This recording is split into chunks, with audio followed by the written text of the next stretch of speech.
1572। उस दिन तो जैसे सूरज की किरणें भी डरी हुई थीं। मेवाड़ की धरती एक ऐतिहासिक युद्ध की गवाह बनने वाली थी। स्वाभिमान के प्रतीक महाराणा प्रताप अकबर की सेना के सामने अडिग खड़े थे। ये वीर राजपूत आए थे मुगल सेना की ताकत को चुनौती देने। हल्दी घाटी का रणभूमि खून से लाल हो रहा था, वीरों की गाथाओं से गूंज रहा था। हवा में गोलियों की बौछार, तलवारों की झंकार और योद्धाओं की दहाड़ गूंज रही थी। धूल के गुबार से तो सूरज भी ढक गया था।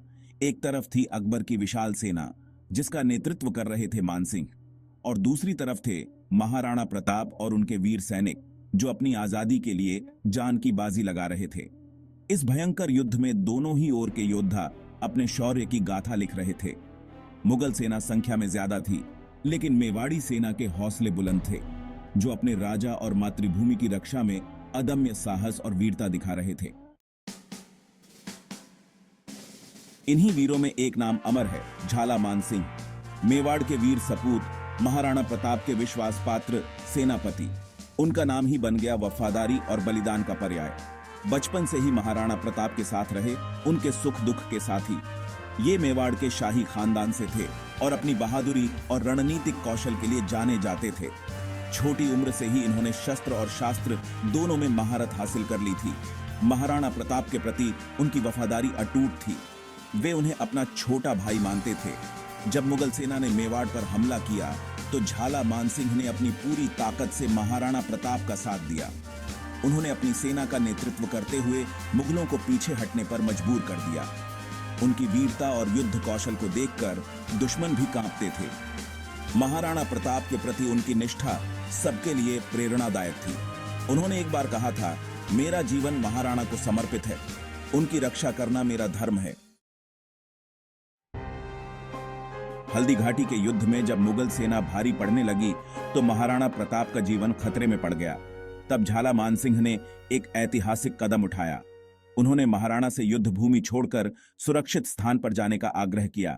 झाला मानसिंह जानते थे कि अगर महाराणा बच गए तो मेवाड़ की आन बान शान की रक्षा हो सकेगी। उन्होंने महाराणा से कहा, आप हमारी आशा हैं, मेवाड़ का भविष्य हैं, आपको जाना ही होगा। मैं आपकी रक्षा का वचन देता हूं। पहले तो महाराणा प्रताप जाने को तैयार नहीं हुए, लेकिन झाला मानसिंह के दृढ़ निश्चय के आगे उन्हें झुकना पड़ा। महाराणा ने अपना राजमुकुट झाला मानसिंह को सौंपा और युद्ध भूमि से निकल गए।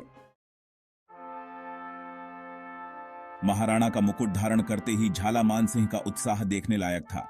वे महाराणा बनकर शत्रु पर टूट पड़े। उनका यह रूप देखकर मुगल सेना भी भ्रमित हो गई।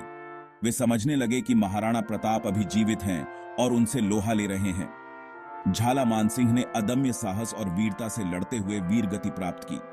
उनके इस बलिदान ने महाराणा प्रताप को सुरक्षित निकलने का समय दे दिया। उनका यह त्याग इतिहास के पन्नों में स्वर्ण अक्षरों में अंकित है। यह बलिदान व्यर्थ नहीं गया।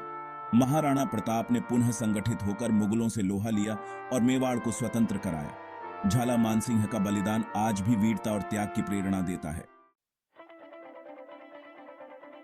झाला मानसिंह का बलिदान हमें सिखाता है कि सच्ची देशभक्ति और स्वामी भक्ति क्या होती है। उन्होंने अपने प्राणों की परवाह न करते हुए अपने कर्तव्य का पालन किया और मेवाड़ के इतिहास में अपना नाम स्वर्ण अक्षरों में अंकित करवाया। उनकी कहानी हमें प्रेरित करती है कि हमें भी अपने देश और समाज के लिए कुछ ऐसा करना चाहिए जिससे हमारा नाम इतिहास में अमर हो जाए।